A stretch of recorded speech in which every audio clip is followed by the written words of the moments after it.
Evening, friend. Settle in close tonight. The fire is warm, but this story starts in the cold. The kind of cold that gets into your bones and stays there. The kind that makes a man question every decision he has ever made.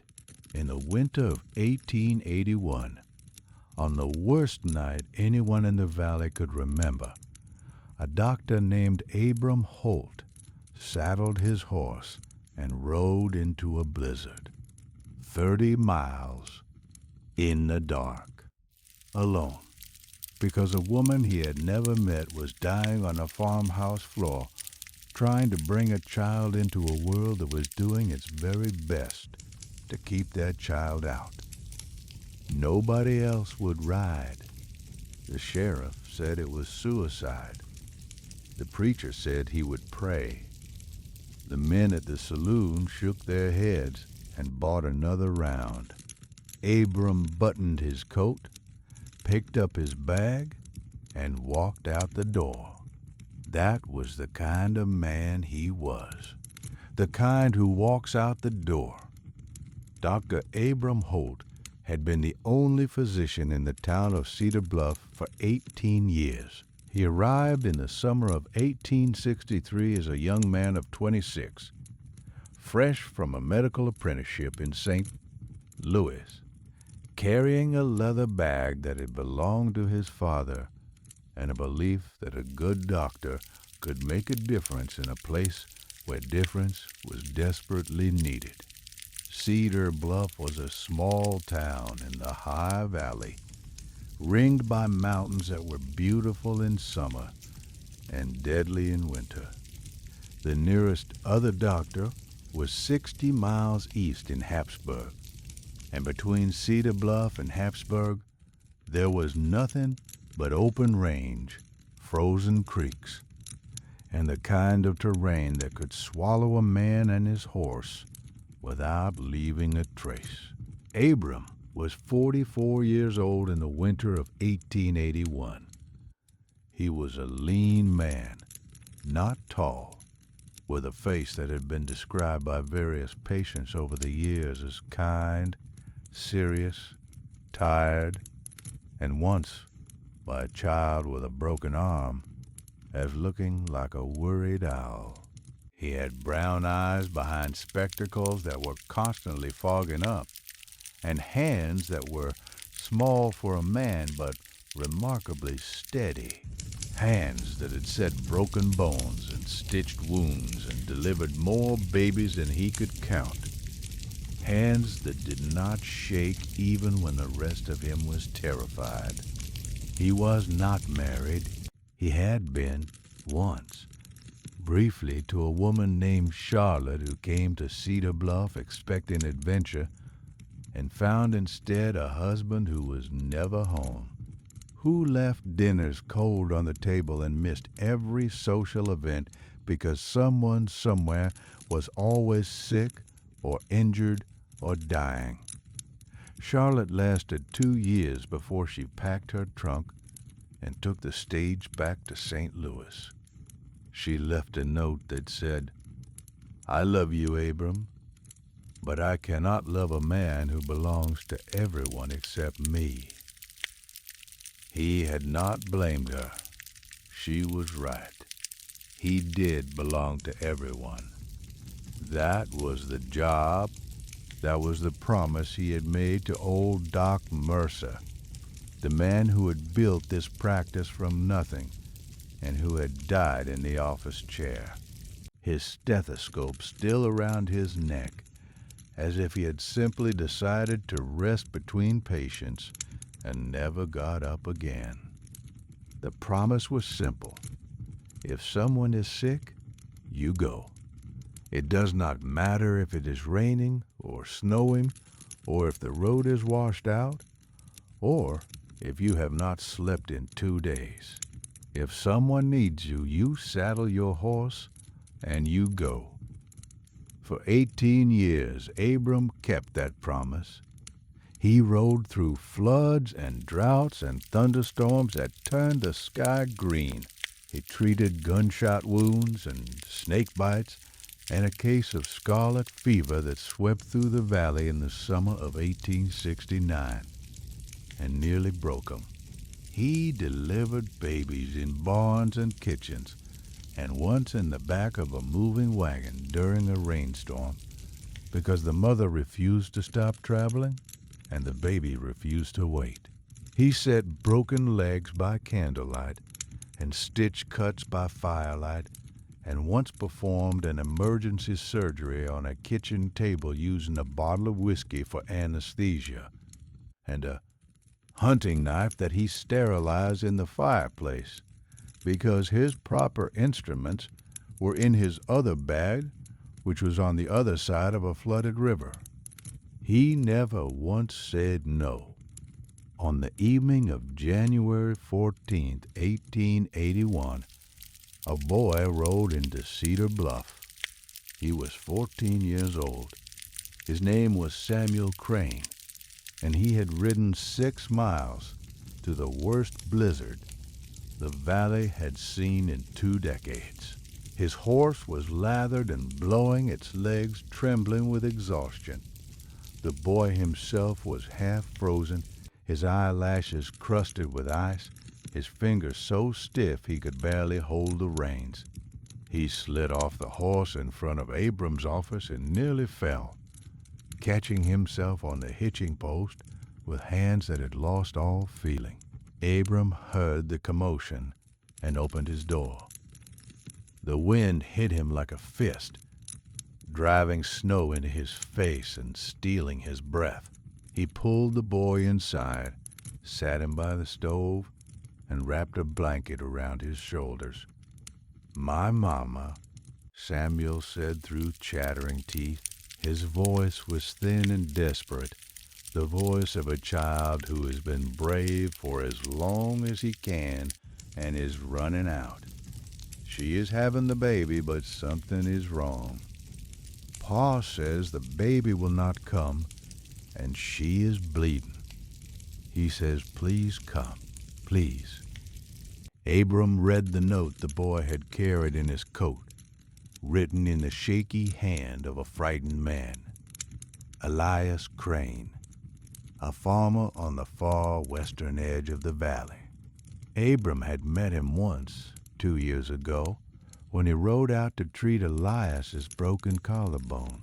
The farm was 30 miles from Cedar Bluff, at the end of a road that was barely a road even in summer.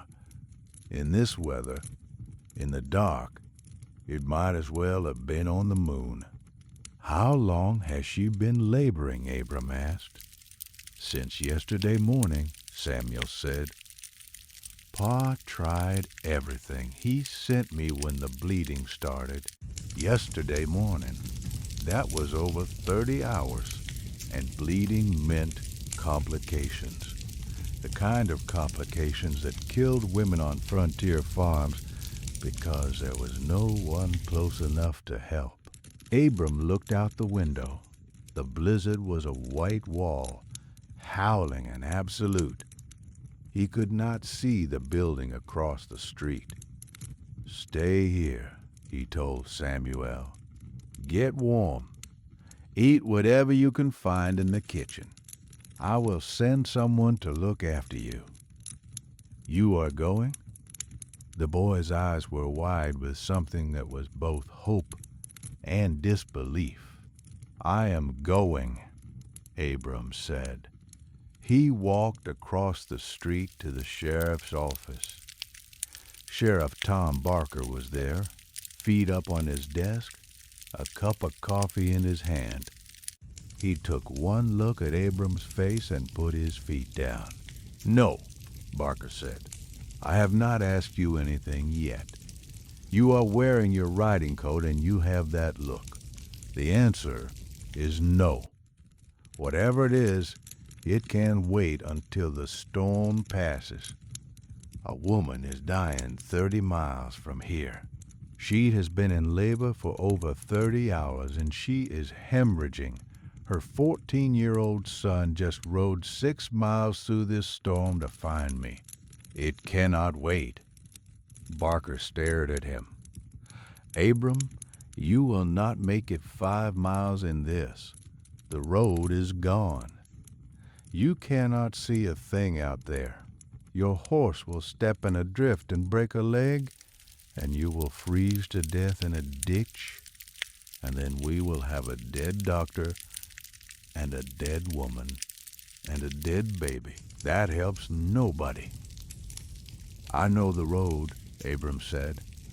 Nobody knows that road tonight. It does not exist tonight. Abram stood there for a moment, feeling the wind shake the building. Barker was not wrong. Everything he said was reasonable and logical and absolutely correct. Riding into this storm was dangerous to the point of foolishness. Tom, Abram said quietly, if it was your wife, would you want me to stay here by the stove? Barker was silent for a long time. Then he cursed under his breath, got up and grabbed his coat. I will ride with you as far as the creek crossing. After that, you are on your own, and I want it on the record that I think you are insane. Noted, Abram said. He went to the livery stable and saddled his horse, a big gray mare named Pepper, who had carried him through more emergencies than he could count. Pepper was steady and smart and did not spook easily. 3 qualities that were about to be tested to their limit. He strapped his medical bag to the saddle, checked that his supplies were secure, and led her out into the storm. The preacher, Reverend Cole, was standing on the church steps. He must have heard the news from one of the townspeople. I will pray for you, Doctor, he called out, his voice barely audible over the wind. Pray for the woman, Abram called back. I will take care of the riding. They rode out of Cedar Bluff at 9:30. Abram and Barker side by side, leaning into a wind that felt like it was trying to push them back into town by force. The snow was coming sideways, thick and fast, filling their eyes and mouths and coating their horses in white within minutes. The temperature was well below zero and dropping. Every breath was a knife in the lungs. The first 5 miles were the worst because they were the most exposed. The road ran through open range, flat and featureless, with nothing to break the wind. The snow had drifted so deep in places that the horses were wading through it, up to their chests, lunging forward with each step, their breath coming in great white plumes that were instantly torn away by the wind. Barker rode close beside him, not talking, just being there, a solid presence in the howling white void. At the creek crossing, 6 miles out, he pulled his horse up. This is as far as I go, he said, his voice muffled by his scarf. The road follows the tree line from here. Stay close to the trees and you will not lose it. Thank you, Tom. Barker looked at him through the snow. You come back, Abram. You hear me? This town cannot afford to lose its doctor. I will come back. That is what they all say. Barker turned his horse. I will have coffee waiting. Then he was gone, swallowed by the storm in seconds, and Abram was alone. Alone in a blizzard at night on a road he could not see, with 30 miles to go and a woman dying at the end of it. He leaned forward and put his hand on Pepper's neck. The mare's ears were pinned back against the wind, but she was moving forward, steady and sure, trusting her rider the way she always had. Just keep walking, girl, Abram said softly. One step at a time. We will get there. The first hour was manageable. The road, or what he could feel of it beneath the drifts, was relatively straight, following the valley floor between the creek on one side and the fence line on the other. Abram navigated by feel, by the subtle difference between the packed surface of the road and the softer ground on either side. When Pepper's hooves hit something solid and even, they were on track. When she sank deeper, they had drifted. The wind was relentless.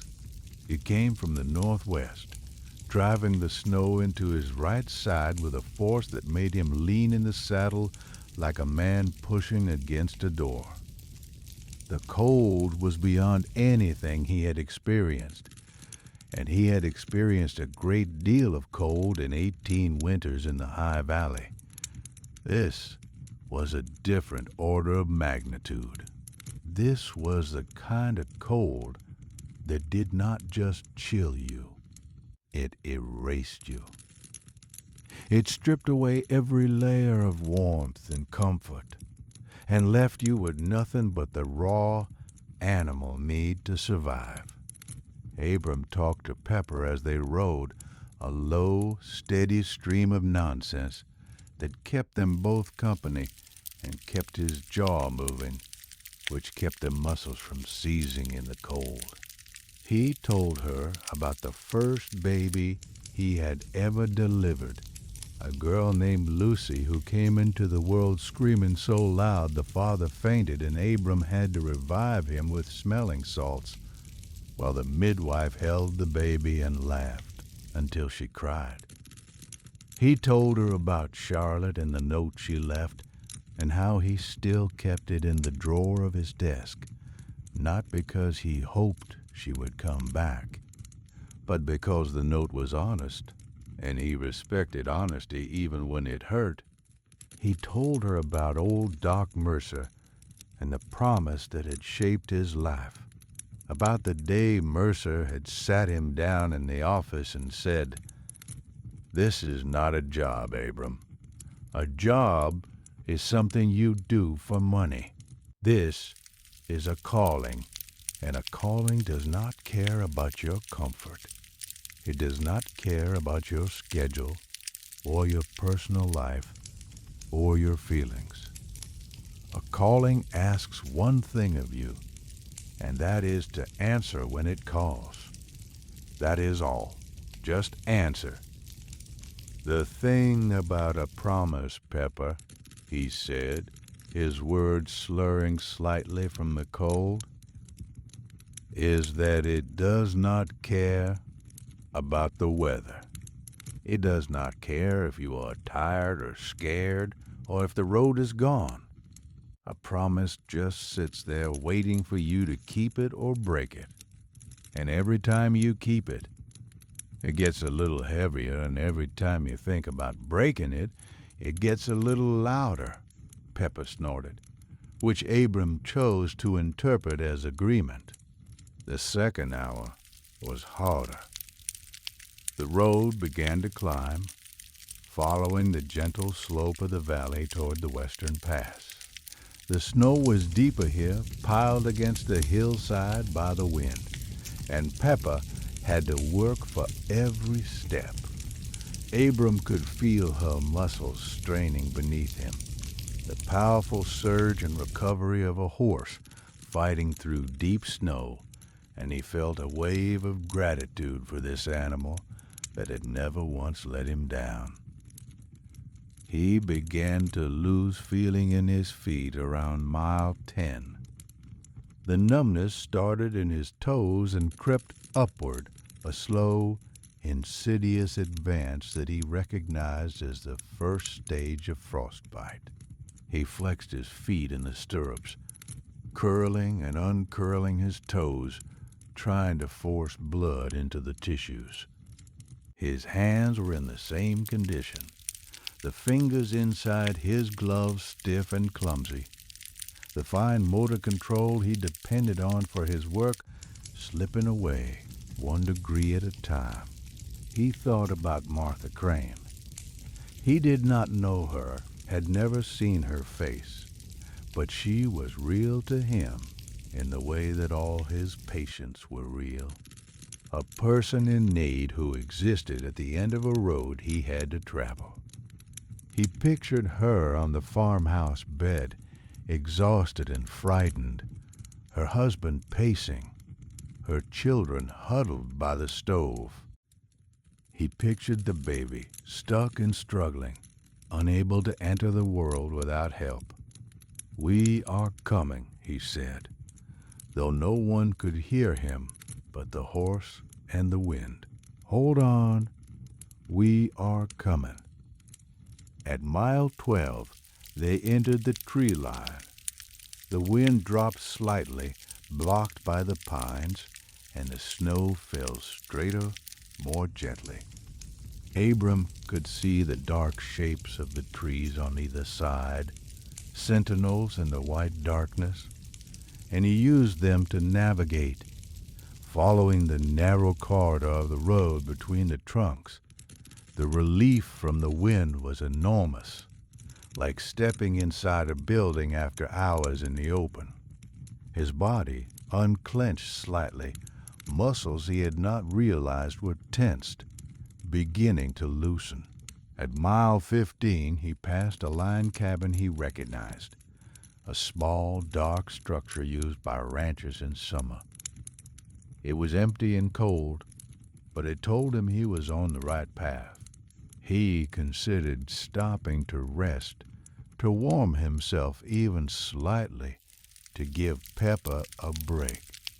But he thought of Martha and the bleeding and the 30-plus hours of labor, and he kept riding. Every minute he sat still was a minute Martha Crane did not have. The trees thickened as the road climbed higher, and the snow beneath them was shallower, caught by the branches above.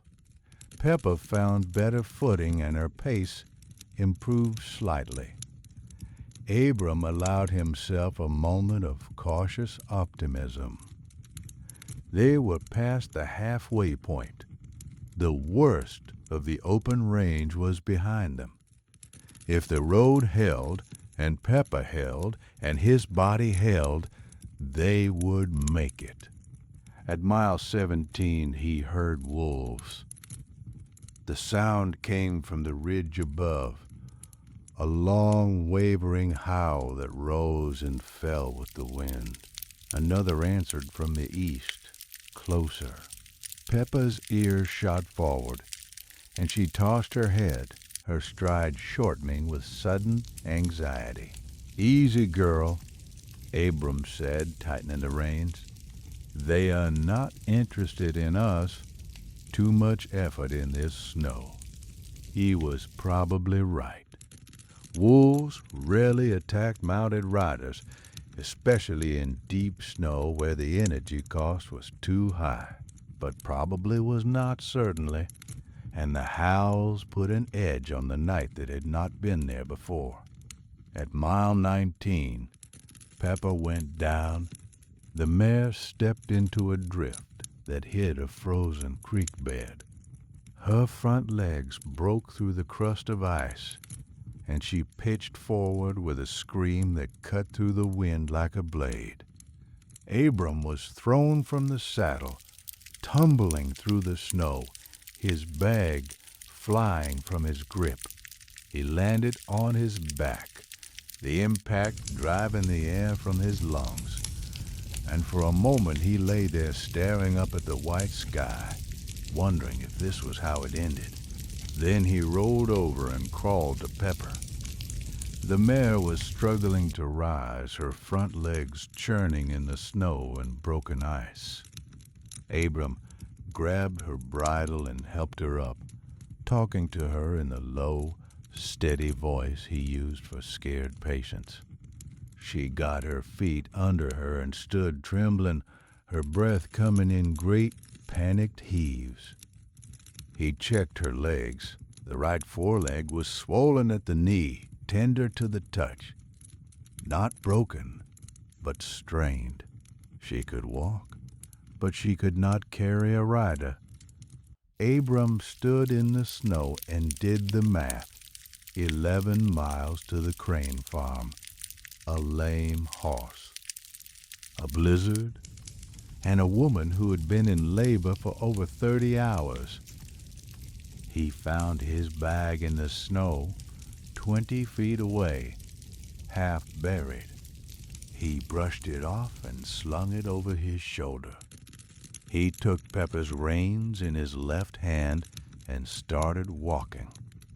The next 4 hours were the longest of his life, walking through snow that reached his knees in the shallow places, and his waist in the drifts was like walking through wet concrete.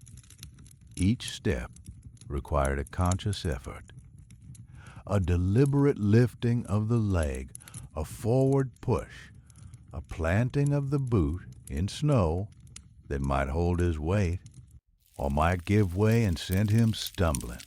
He fell 7 times in those 4 hours. Each time getting up took a little longer. Each time the cold dug a little deeper into his bones. The first fall was at mile 20, when his foot caught on something buried under the snow, a root or a rock or a frozen rut in the road. He went down hard on his right side, the bag slamming into his hip. He lay there for 5 seconds staring up at the white sky, and then he got up. The second fall was at mile 21, the third at 22. By the fourth fall at mile 23, he was having trouble remembering why he was walking. The cold was doing something to his mind, slowing it down, softening the edges of his thoughts until everything felt vague and distant, like watching the world through frosted glass. He knew what this was. He was a doctor. He knew that hypothermia began with shivering and progressed to confusion and drowsiness and the insidious, seductive urge to simply sit down and rest. He knew that the urge to rest was the most dangerous symptom of all because it felt so reasonable, so logical. Just sit down for a minute. Just close your eyes. Just rest. He did not sit down. He kept walking. Pepper limped beside him, faithful and miserable, her head low, her steps careful on the injured leg. She was in pain. He could see it in the way she held the leg, the slight hitch in her stride. But she did not stop. She walked beside him the way she had always walked beside him, steady and patient and trusting. He stopped once in the shelter of a rock outcropping that broke the wind and allowed himself 5 minutes of rest. He sat on the rock and ate a handful of dried beef from his bag, with fingers so numb he could barely feel the food in his hand. He drank from his canteen, which had not yet frozen, the water so cold it burned his throat, going down. He checked Pepper's leg, running his frozen fingers over the swollen knee, feeling the heat of the inflammation through his gloves. Holding. It was holding. He checked his own hands and feet. The feet were numb from the ankles down, a solid block of nothing where sensation should have been. His hands were better, the thick gloves providing more protection, but his fingertips were tingling in a way that told him frostbite was not far off. He flexed his fingers rapidly, making fists and releasing them, forcing blood into the tissues. 5 minutes. That was all he allowed himself. Then he stood up, took Pepper's reins, and kept walking. He talked to himself as he walked. Another survival technique, not rambling or delirious, but focused, purposeful speech, a running narration of what he was doing and why, designed to keep his mind sharp and his jaw moving. Mile 24.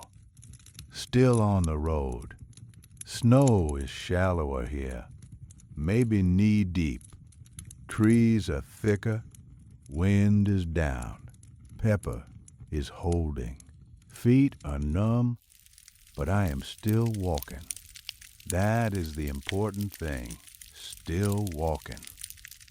At mile 23, he found the crane fence line.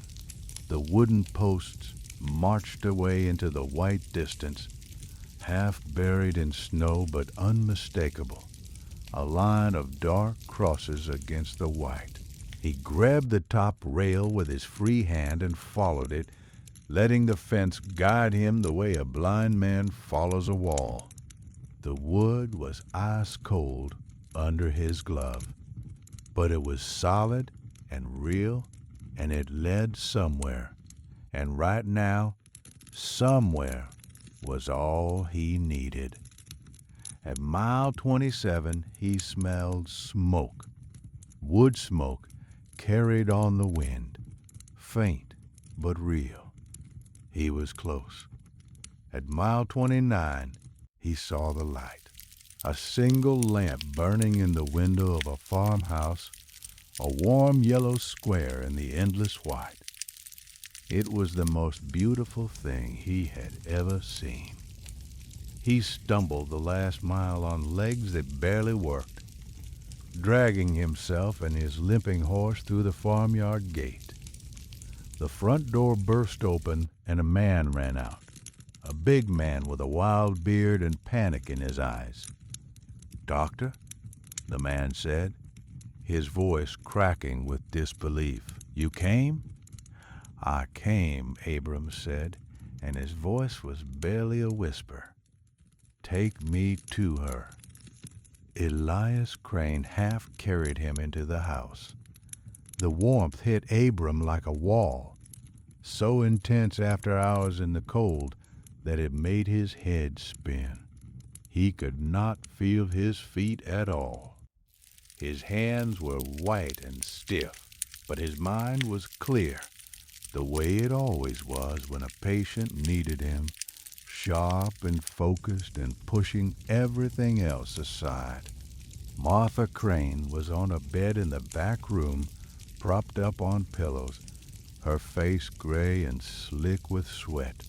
She was a woman of about 30, strong-built and normally healthy, but 30-plus hours of labor had drained her to the point of collapse. Her breathing was shallow and rapid, her pulse thready under Abram's frozen fingers. 2 neighbor women were there, an older woman named Agnes who had been helping with the labor, and a younger one, her daughter, who was heating water on the stove. Agnes looked at Abram with the relief of someone who has been carrying a weight too heavy for her and has finally found someone to share it with. "The baby is turned wrong," Agnes said. "I tried to help, but I am not a doctor. She has been bleeding for 3 hours. Abram washed his hands in the hot water. The feeling coming back into his fingers was excruciating, like being stabbed with 1,000 tiny needles. But he welcomed it because he needed those hands. He needed them steady and precise and alive. He examined Martha. Agnes was right. The baby was breech, positioned feet first instead of head first. A complication that was dangerous under the best of circumstances and potentially fatal in a farmhouse 30 miles from the nearest hospital. The bleeding was significant but not yet catastrophic. He had time. Not much, but enough. If he worked carefully and quickly, and if Martha had the strength left to help him, he turned to Agnes. "I need clean towels, as many as you have, hot water, a steady supply, and I need the room clear except for you and me." Agnes moved without hesitation. the relief of having someone in charge visible in every step.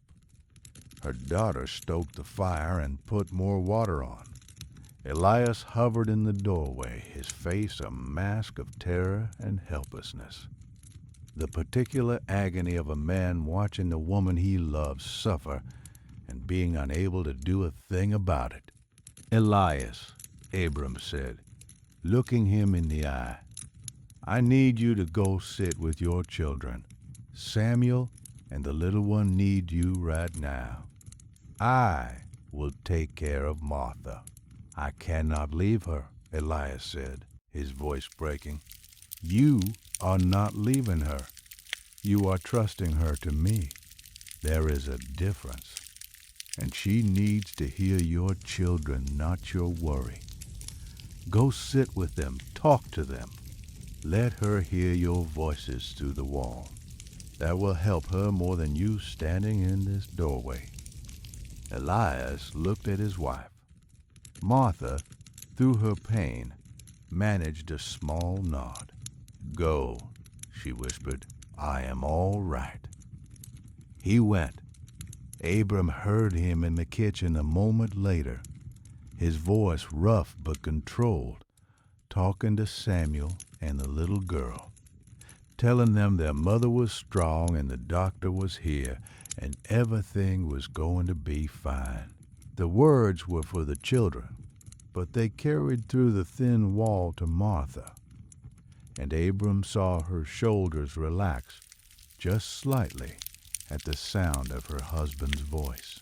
"Martha," he said, leaning close to her, "my name is Abram.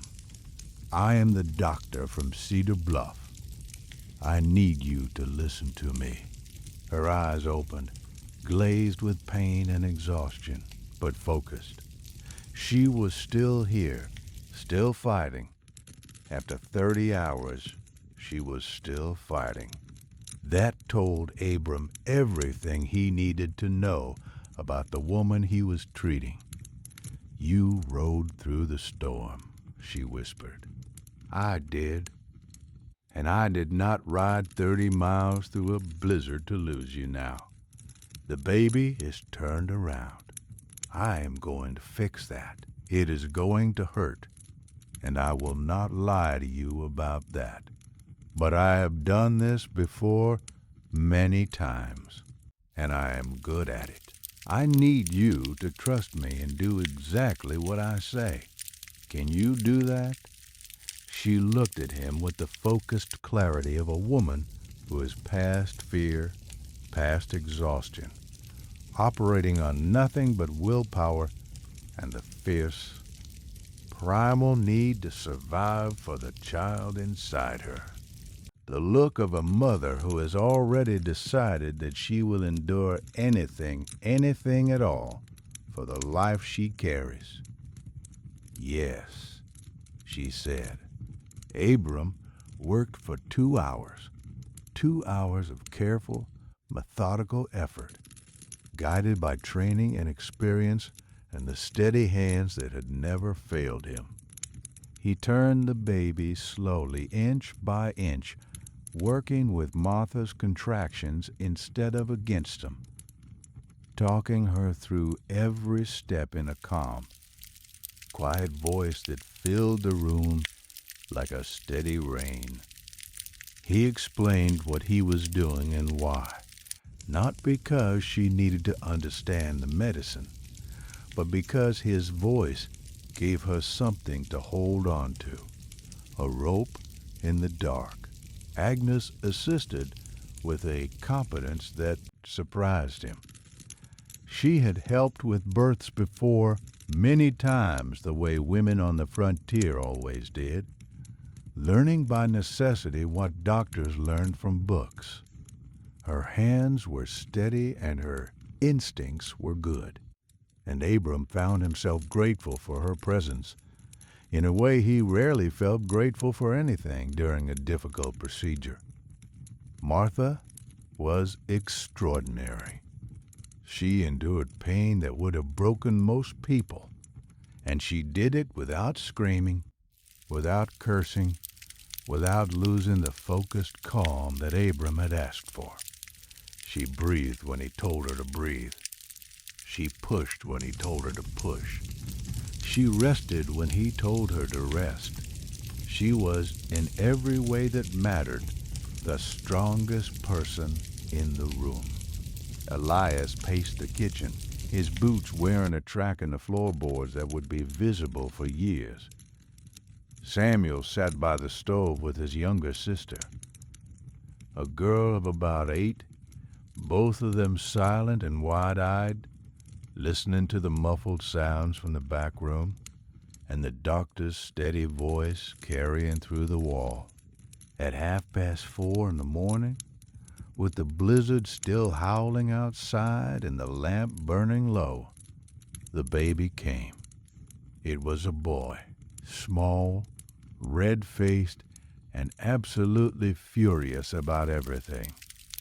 His first cries split the quiet of the farmhouse like a crack of lightning. Raw and powerful and so full of life that Abram felt his own exhaustion lift just for a moment, replaced by something that never got old, no matter how many times he experienced it. The sound of a new beginning. He placed the baby in Martha's arms. She looked down at her son with an expression that Abram had seen 100 times, but that still, after 18 years, made his throat tight. The expression of a woman meeting the person she has been waiting for, the person she would have died for, the person who made every second of pain and fear and uncertainty worth enduring. He is perfect, Martha whispered. He is healthy and strong, Abram confirmed, wiping his hands on a towel. 10 fingers, 10 toes, and a set of lungs that will serve him well. Elias appeared in the doorway, his face a wreck of emotion.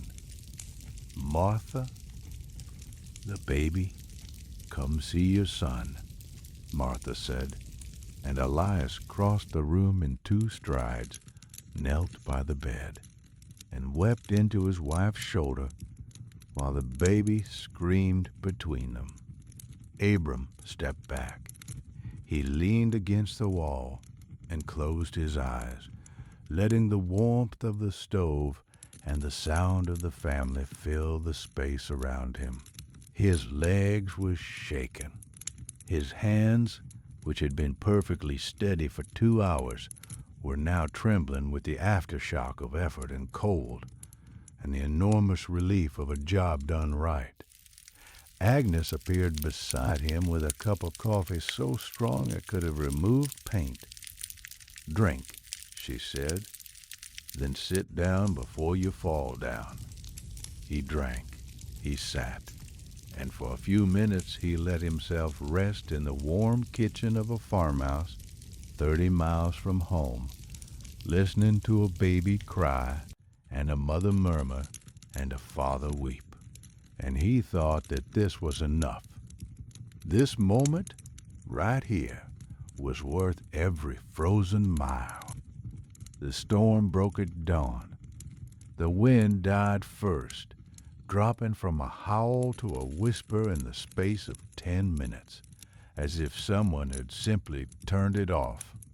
Then the snow slowed, the flakes growing larger and lazier, drifting down through the still air like feathers. By the time the sun came up, the world was white and silent and blindingly beautiful, a landscape of curves and drifts that glittered in the new light like a field of diamonds. Abram stood on the Crane's porch and watched the sunrise. He had not slept. His body was a catalog of aches and complaints, from his frozen feet to his strained shoulders, to the bruise on his hip from the fall at mile 19. But the sun was coming up, and the baby was alive, and Martha was sleeping peacefully with her son on her chest, and the world looked entirely new. Elias came out and stood beside him. They did not speak for a while. The silence between them was not uncomfortable. It was the silence of two men who had been through something together and had come out the other side. "I do not know how to thank you," Elias said finally. "You do not have to. You could have died out there. You almost certainly should have died out there." Elias looked at the vast white expanse of the valley, at the 30 miles of snow and wind that Abram had crossed in the dark. "Why did you come?" Abram thought about the question. He thought about the promise he had made to old Doc Mercer. He thought about Charlotte's note and the empty house in Cedar Bluff and the thousands of nights he had spent alone because the job always came first. He thought about the boy who had ridden 6 miles through a blizzard because his mother was dying and because he believed, with the unshakable faith of a child, that the doctor would come. "Because your son rode 6 miles to ask me to," Abram said. "A boy who loves his mother that much deserves an answer." Elias was quiet for a moment. Then he said, "We are going to name him Abram. Martha and I decided, if that is all right with you." Who had delivered hundreds of babies and never once had one named after him, stood on that porch in the winter sunlight and felt something shift inside his chest, a loosening, like a fist unclenching after years of being closed.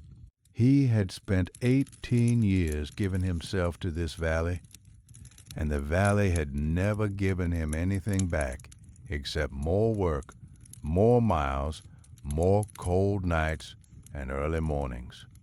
And now a farmer was standing beside him, offering him something that money could not buy and medicine could not prescribe. A place in someone's story. A name that would be spoken long after the snow melted and the roads cleared and the night of January 14th became just another winter tale told by the fire.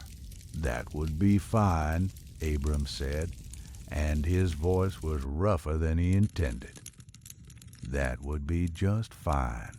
He stayed at the Crane farm for 2 days, monitoring Martha and the baby, making sure both were strong enough for him to leave.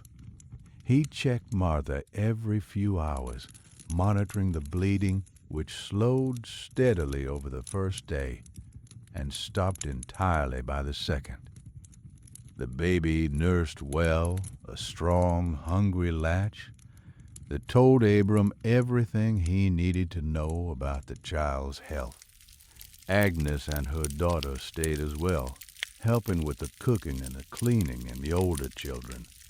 And the farmhouse was full of the noisy, messy, beautiful chaos of a family expanding. There was always someone cooking something, always a child underfoot, always the sound of the baby crying or Martha singing softly or Elias laughing at something Samuel had said. After the silence of the blizzard and the solitude of the ride, the noise was almost overwhelming. But it was the good kind of overwhelming, the kind that fills the empty spaces inside a person. Abram slept in the chair by the stove the first night, refusing the bed that Elias offered. Doctors learn to sleep anywhere, and Abram had slept in worse places than a warm kitchen with a full belly and the sound of a healthy baby in the next room. He slept deeply and dreamlessly for the first time in days, his body finally releasing the tension it had been carrying since Samuel's knock on his door. On the second morning, he woke to find Samuel sitting across from him at the kitchen table, a cup of milk in his hand and an open book in front of him. The book was a medical text, one of two that Abram had in his bag, brought for reference during the delivery. Samuel was reading it with the intense concentration of someone who had discovered a new language and was determined to learn it. Samuel followed Abram everywhere for the rest of that day, watching him work with the quiet intensity of a boy who has found something he wants to understand. He asked questions about the medical bag, about the instruments inside it, about how Abram had learned to turn a breech baby, and what would have happened if he had not arrived in time. Would she have died? Samuel asked, not flinching from the question. He was a boy who had ridden 6 miles through a blizzard. He was past flinching. Abraham considered lying, the kind of gentle, protective lie that adults tell children to shield them from the sharp edges of the world. But Samuel had earned the truth. A boy who rides through a blizzard has earned the truth. Probably, Abram said, without intervention, a breech birth with hemorrhaging has a very high mortality rate for both the mother and the child. Samuel was quiet for a moment. So you saved them both. The storm almost saved neither of them. Your ride saved them, Samuel. You got me there. I want to be a doctor, Samuel said, standing in the kitchen with his cup of milk in his hand and the dead serious expression of a 14-year-old who has just made a decision that will shape the rest of his life. It is hard work, Abram said. Harder than riding 6 miles through a blizzard? Abram looked at the boy and saw something he recognized. The same stubbornness, the same refusal to accept that some things are impossible that had driven him out of a warm office and into a storm 2 nights ago. That had driven him out of St. Louis and into the frontier 18 years before that.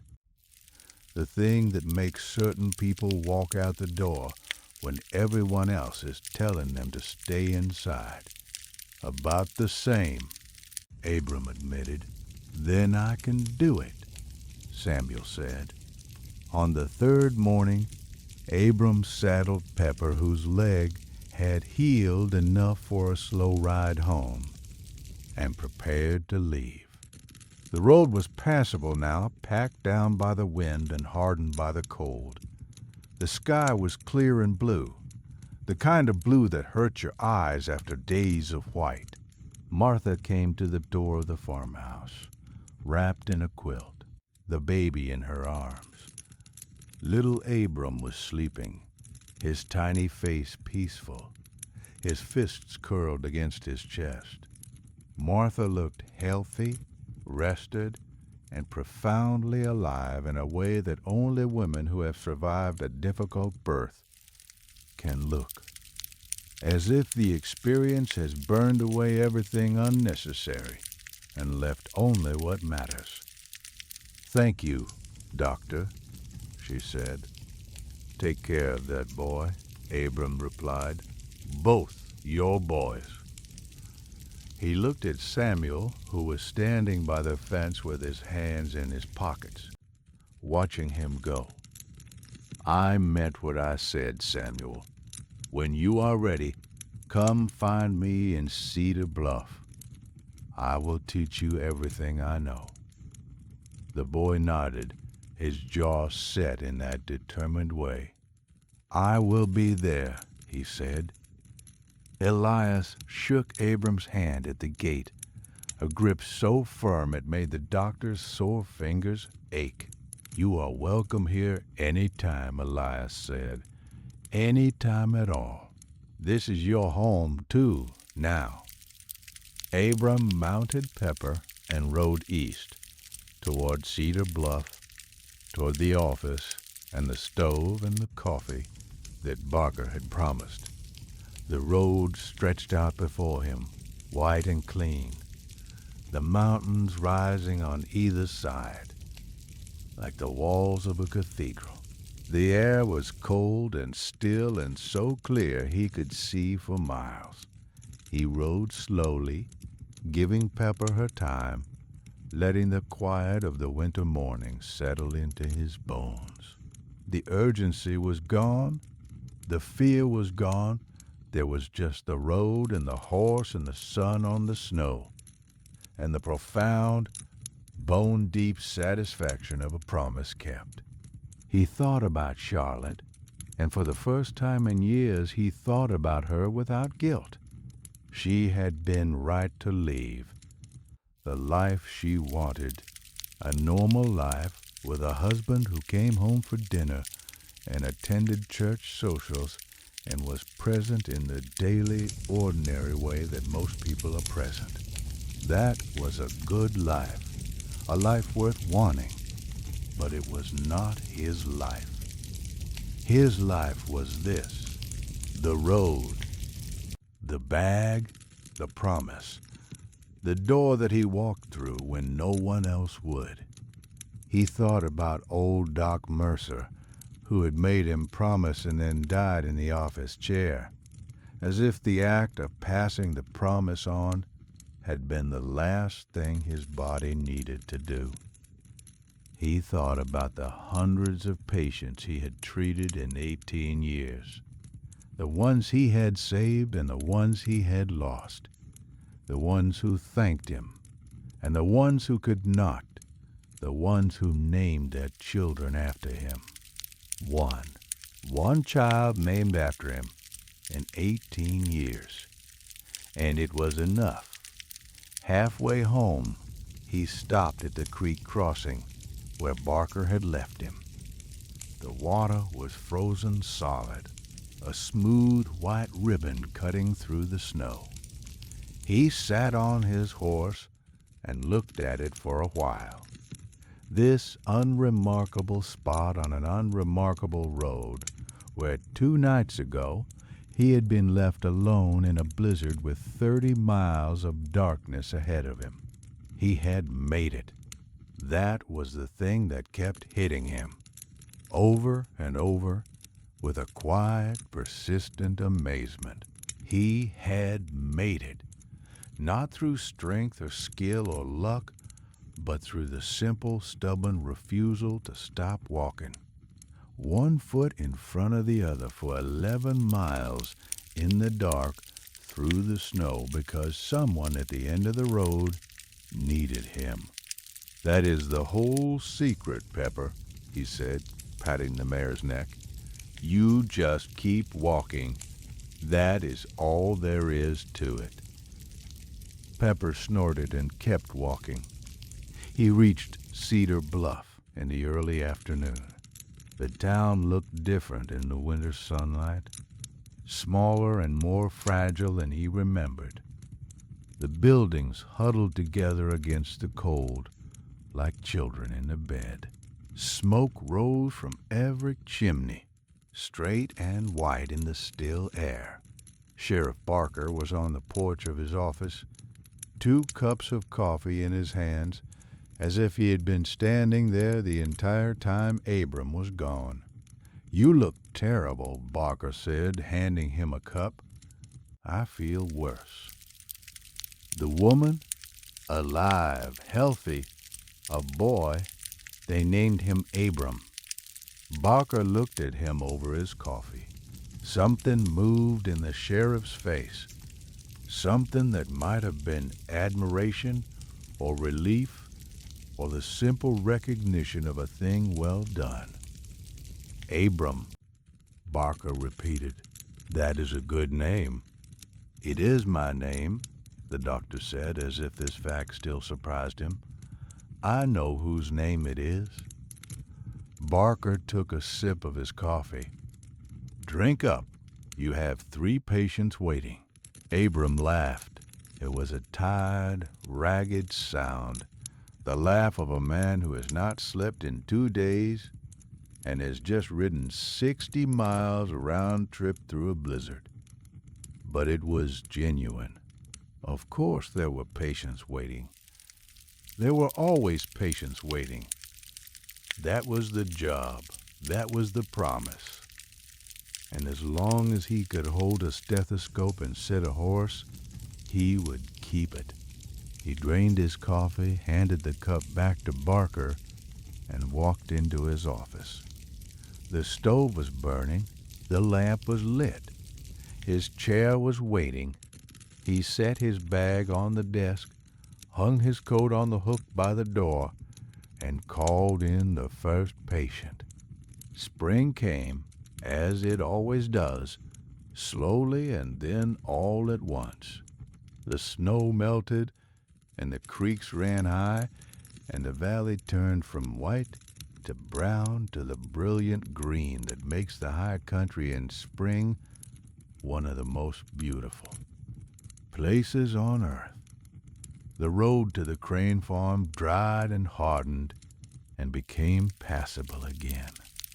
And the first person to ride it was Abram Holt, carrying a bag of supplies and a small wooden rattle he had bought at the general store.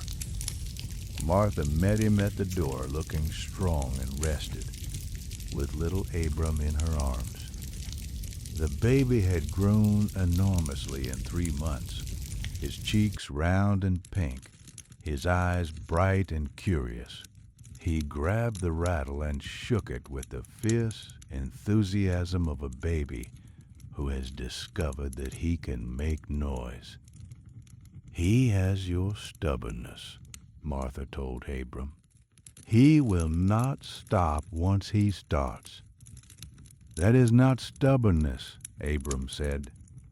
"That is persistence." "There is a difference, is there?" "Not really, but it sounds better." He ate dinner with the Cranes that evening, sitting at their table like a member of the family, which in a way he now was. The table was crowded and loud, the way a farm table should be, with plates being passed and bread being torn and everyone talking at once. Elias talked about his plans for the spring planting, about the new section of fence he wanted to build and the creek bed he wanted to clear before the melt came. Samuel talked about medical books he had been reading, borrowed from the tiny library in the town 12 miles south. Books with long Latin names that he pronounced carefully and sometimes incorrectly, and Abram corrected him gently each time. Martha talked about the baby and the garden and the new curtains she was sewing for the front room, and little Abram sat on her lap and chewed on a wooden spoon with the fierce determination of a baby who has decided that this spoon is the most important object in existence. The younger daughter, Hannah, was quiet through most of the meal, watching Abram with the shy curiosity of an 8-year-old who was not quite sure what to make of the stranger at their table. But when Abram mentioned that he had a horse named Pepper, she came alive. "Can I see her?" Hannah asked. "Does she like apples?" "I have an apple I saved. I was saving it for something special." "I think meeting Pepper qualifies as something special," Abram said. After dinner, Hannah fed Pepper the apple with 2 small, careful hands, and the mare ate it with the gentle delicacy she reserved for children, her soft lips barely touching the girl's palm. Hannah laughed, the bright, unguarded laugh of a child who has not yet learned to be careful with her joy, and the sound of it echoed across the farmyard and into the evening sky. Abram sat on the porch with Elias, watching the sunset paint the sky in shades of orange and pink and purple. The mountains were still capped with snow, but the lower slopes were green, and the air smelled of wet earth and new growth. "Beautiful evening," Elias said. "It is," Abram agreed. "Hard to believe this is the same place it was in January." Abram looked out at the valley, at the road that wound through it like a white ribbon in winter, and a brown one in summer. The road he had walked in the dark with a lame horse and a leather bag and a promise. It was the same place, the same mountains, the same sky, the same 30 miles. But everything felt different now. Not because the landscape had changed, but because he had. For 18 years he had kept the promise out of duty, out of obligation, out of the stubborn, self-sacrificing belief that a good doctor gave everything and asked for nothing in return. But duty alone is a cold fuel, and it burns out eventually. What he felt now was something warmer, something that had been kindled in a farmhouse on a January night, when a baby screamed, and a mother wept, and a father knelt by the bed, and a tired doctor leaned against the wall and realized that this was not just his job. It was his life, and his life was not empty. It was full. It was full of Cranes and Barkers and Samuels and all the people who had let him into their homes, and their pain and their joy over 18 years of riding. "Elias," Abram said. "Yeah? Thank you for sending your boy." Elias looked at him, surprised. "You are thanking me? If Samuel had not ridden through that storm, I would be sitting in my office right now, drinking bad coffee and treating head colds. Instead, I am sitting on your porch, watching the sunset, with a baby named after me sleeping inside." He paused. "That is a better evening." Elias smiled, the slow, wide smile of a man who understands what is being said and what is not. "You are welcome here any time, Doctor. Any time at all." Abram rode home the next morning in the spring sunshine, the road easy under Pepper's hooves, the valley green and alive around him. He rode slowly the way he always did when there was no emergency, letting the horse set the pace, letting the world pass by at the speed of contentment. Halfway home, at the creek crossing, he stopped again. The water was running now, clear and fast, rushing over the rocks with a sound like laughter. He dismounted and let Pepper drink, and he stood on the bank and looked at the water and thought about how this same spot had been frozen and silent 3 months ago, and how much had changed since then, and how much had stayed the same. He was still the only doctor in Cedar Bluff. He was still unmarried, still living alone in the house on Main Street, still eating cold dinners and missing social events. But something was different. The loneliness that had been his constant companion for years felt less heavy now, not gone, but shared, distributed among the people and places that had become his life. He mounted Pepper and rode on. Behind him, 30 miles to the west, a baby was sleeping in a farmhouse, bearing his name. Ahead of him, the town of Cedar Bluff was waiting, with its patience and its problems and its endless, ordinary need for a man who would walk out the door when no one else would. Samuel Crane arrived in Cedar Bluff that autumn, with a suitcase and his mother's blessing, and a determination that reminded Abram of himself at that age.